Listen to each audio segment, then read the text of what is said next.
no visibility equals no security. I can't secure things that I don't know. You're listening to Protect It All, where Aaron Crow expands the conversation beyond just OT, delving into the interconnected worlds of IT and OT cybersecurity. Get ready for essential strategies and insights. Here's your host, Aaron Crow. Hey, welcome to Protect It All podcast. This is an interesting episode. Obviously, it's a solo episode. There's so much going on in the news with change of administration. And just to be clear, this is not a political conversation. This is about cybersecurity. This is about challenges that we face, and things are not always as easy and black and white as they may appear. So, all that to say, we're going to dive into major cybersecurity dilemma that everybody's talking about. How do we hold governments accountable without compromising security? What happens when global policies force tech companies to break encryption? How does this trickle down from national security to your personal devices? From trillions of unaccounted dollars to backdoors in your phone. This conversation is not about politics. It's about cybersecurity risks that we all face, whether you're a business leader, a cybersecurity professional, or just someone who values privacy. And we all expect a level of privacy on our home devices, on our personal devices, and in life in general. So with that, let's dive in. Stick with me here, right? So the U.S. Department of Defense hasn't passed an audit in years. Trillions of dollars unaccounted for. No oversight, no transparency, and yet we trust them with the most sensitive information in the world. How do we hold these massive organizations accountable when we can't even audit where the money is going? And how do we do that while keeping data secure? Now, obviously, there's national security risks and things like that. There's a reason why sometimes, we've all heard the stories where we're paying $1,000 for a hammer, or $500 for a bolt or a screw or whatever. The obvious reasons behind that is because we can't exactly say where all of that money is going, because if we did, then our adversaries and anybody that we're going against or using that money towards would know about that, and that could put at risk people, whether that's our operatives, our partner forces, and even our plans, and those things can be an issue. All that to say, though, that doesn't mean that we can just open a checkbook and run it into the ground. There has to be some level of oversight on those things, even if it's with the right people and organizations that are actually doing those insights. But again, reminding, this is not supposed to be a political conversation. It's around cybersecurity, transparency, and protecting critical systems. The DoD, like I said, the DoD hasn't passed an audit in years. Where's that money going? Why do massive organizations operate without proper security oversight? And how can cybersecurity help enforce accountability without exposing data? Here recently, we've had this new organization with a new administration, DOJ, coming in, and they have these people, some of them fairly young, coming in and, diving in. Again, I'm not saying this is right or the policy is right or anything, but how do we do this in a way that we haven't done in decades? We've not dove into this level of information in these organizations. But take it a step back. Again, get away from the DOJ, get away from any of that stuff. But how do we do this in a business? How do we do this? And what is the implications of these things, right? It's not just all about diving into, waste and money and all the things, but also what are we doing as an organization with that money and the resources and the ultimate reason that these organizations exist. The challenge to me is that no visibility equals no security. We have the same problem in OT, right? We every time I go and I do an assessment, or I walk into a power plant, or I walk into, a critical manufacturing environment, and I'm like, okay, well, what do you know about these environments? Most of the time, the senior leadership does not know the assets. They know there's stuff behind the OT, right? They know there's stuff called OT. They know that it's there. They know somebody, they hope that somebody has the answers, but unfortunately they have no visibility into those spaces.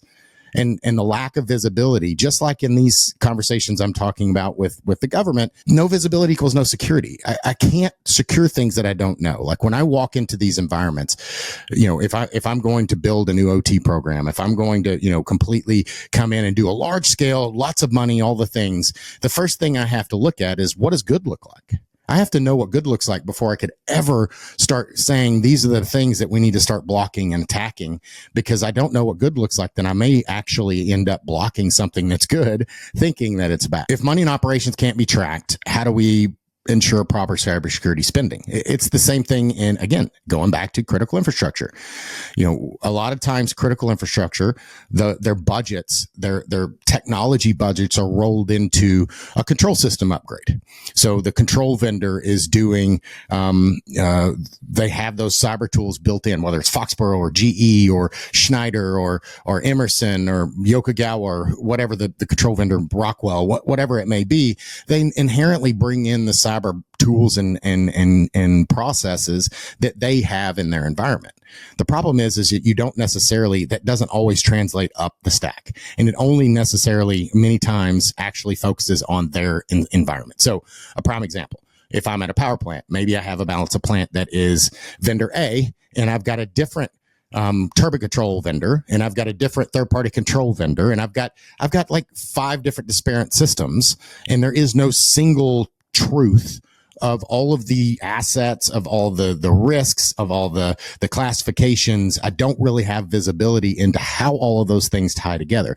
Now, as a person, there is a control engineer, there is a systems person, the plant manager may know that, but from a technology and a cybersecurity and even just a business risk perspective, there isn't a dotted line that really that helps me understand where those risks are. Right. And this is the same thing that I see from all that's in the news. And again, with the Doge stuff and with, diving into these organizations, that's the way I look at this, right? Is it's not, and again, I'm not talking about the method that they're using or any of that kind of stuff, but putting all that aside, I would love to see some transparency. And again, I'm not expecting that they are transparent with me, a U.S. citizen that has no, security clearance to understand those stuff. But somebody should have an understanding of what's going on in these organizations. Why do they exist? What is their purpose? I was just watching a movie this morning, and the main character was asking this rowing team, why are you here? Well, because we're on the rowing team. Okay, but why are you on the rowing team? Well, because I have a scholarship, right? He was trying to get to the crux of, why are you here? Why did you join the rowing team? What is the purpose of this rowing team? And finally it came down to, hey, our goal is to win national championship. Awesome. There you go. Right. And everything else is to that goal, and understanding that goal really helps us to narrow down. And when I'm looking at, is this task, does this align to the ultimate purpose?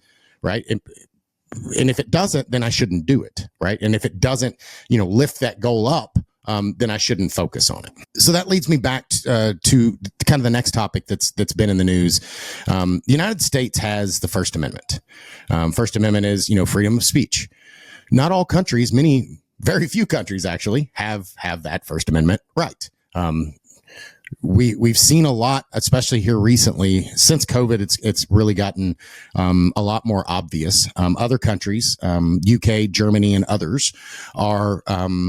They don't have that First Amendment, and they're actually going after citizens for things that they post on social media or Twitter or whatever, and holding them criminally liable for things that they say. To take it a step, and again, this is not political. I'm not really going to fight over any of that type of stuff, whether that's right or wrong. I don't live in the UK. It's not my place to really say much about it. Where it does impact me as a U.S. citizen is the UK and others are suing companies like, for instance, Apple, because they want to have a backdoor into secure communications so that they can make sure that none of their citizens are saying anything that would go against these hate speech laws and things like that are in those countries. The problem with that is that impacts me. as a citizen, as somebody who potentially has an iPhone or an Android or whatever the thing is that I have. How does that impact me, right? And if you look at a bigger picture, well, what does Aaron have to hide? Like, what are you doing, Aaron, that you don't want somebody to, to be able to see, what's going on your phone? Well, nothing. Like, I'm obviously a upstanding citizen. I pay my taxes. I'm not hatefully going out and talking about people or anything like that. But that's not really the point.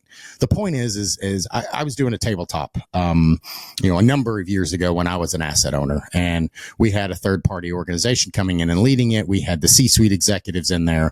And one of the questions in the room, and this was we were doing the OT version of it, right? And in the room, one of the questions was asked, like, who is the person who knows where all the bodies are? Who is the person that if I was a bad actor and I wanted to get one person that could have the biggest impact, knew where, how to get into all the systems, had access to all the systems, who would that person be? And I raised my hand and I said, it's probably me. And they said, well, why do you think that? And I'm like, well, I know all of the control system passwords. I have accounts on all these systems. I know how the security is set up. I know where the firewalls are set. I know the logins to the firewalls. Like, I just know all of those things because that's my job to kind of set it up.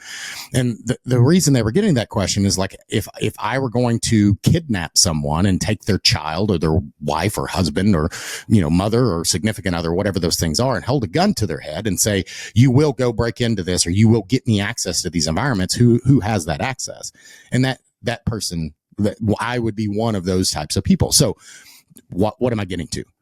The point I'm getting to is that, yes, I don't have anything that I'm trying to hide on my phone. Like, I don't have state secrets. I'm not trying to, overthrow a government. I'm not, secretly a bigot or talking about people in a negative way, anything that I'm really trying to hide. But what I do know is that there are things on my phone that are personal.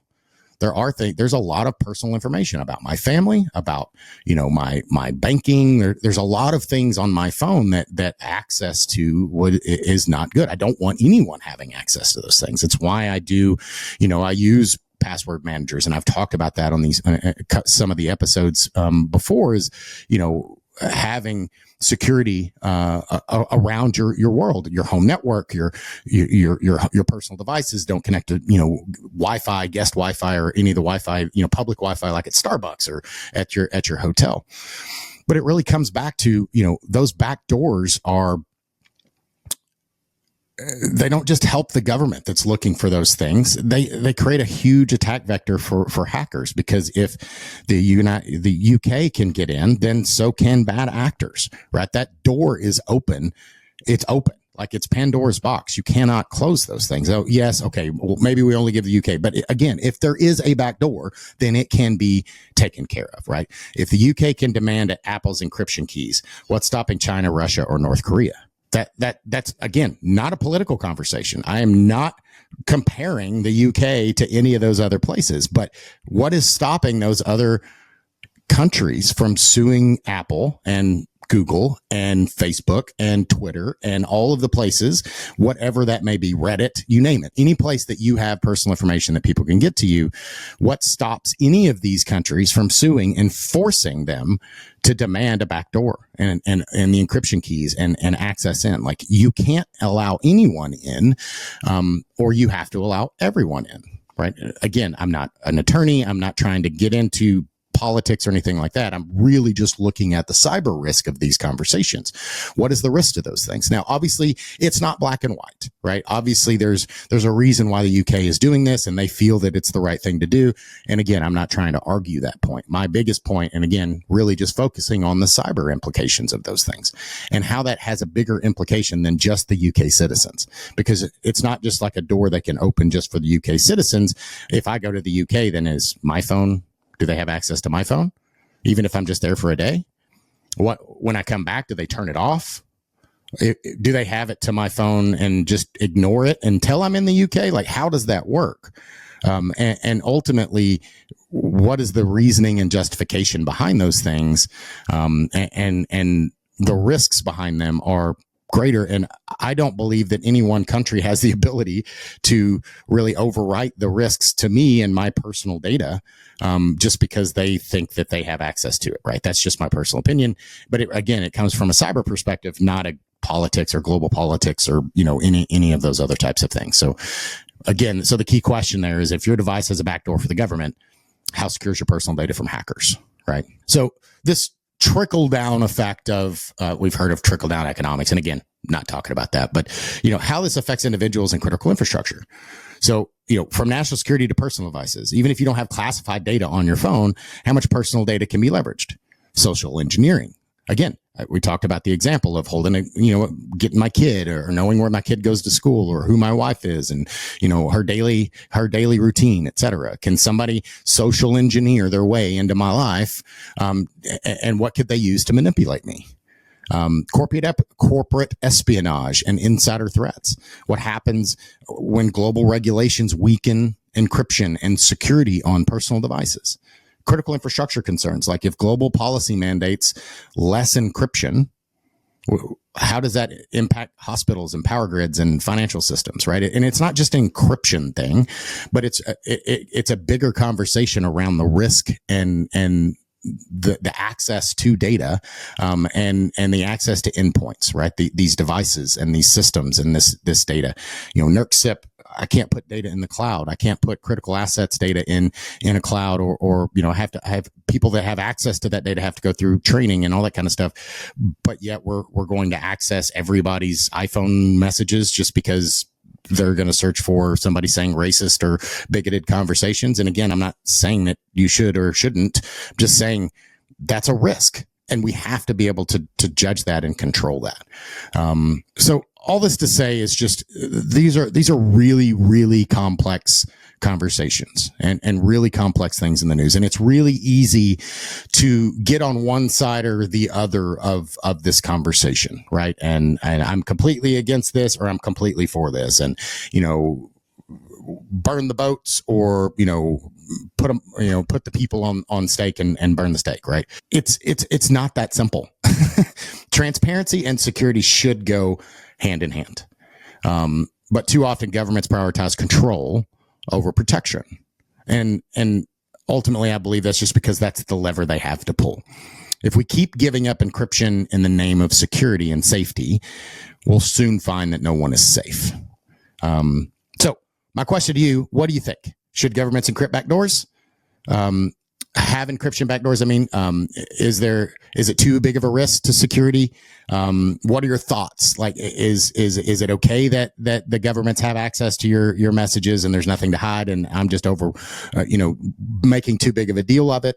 Or am I not making a big enough deal about it? Like, is this such a huge deal that we've got to draw a line in the sand and say no more? Everything from all of this that's going on, from Chinese espionage and Microsoft Exchange attacks. There's so much in the news that's going on nowadays that we see from, bad actors and state sponsored actors that are going after our data. There's no doubt that our data is at risk and our cybersecurity is at risk. And there's also no doubt that a bad actor and an attacker, whether it's a nation state attacker or it's an individual looking, to use the data for money, financial purposes, they will come after you, right? If they find an access point, they'll come after you to get to something else, right? Well, who am I, Aaron? I have nothing. Well, okay, I don't either, right? But what can they get through me? And who can they hurt on the other side? How can they find money through me? And how can they manipulate me to get something that they do want on the other side? So that's the bigger question. So, again, not political. Please don't. All these are Aaron's questions. And just with all that's going on, it's such a hot topic. So many folks are talking about it. Really just want to get everybody's perspective. Let me know what you think. But definitely like and subscribe down here. Definitely appreciate, reach out. I'd love to have people that are more directly connected with this topic. Love to dive into this deeper and have maybe folks on both sides of the argument and have a deep dialogue around it. My ask and hope is that we as cyber professionals are able to look at this through lenses that just look at the facts and without putting the politics aside, and with the goal of protecting our assets and our data. All right. Thanks for your time. Thanks for joining us on Protect It All, where we explore the crossroads of IT and OT cybersecurity. Remember to subscribe wherever you get your podcasts to stay ahead in this ever-evolving field. Until next time.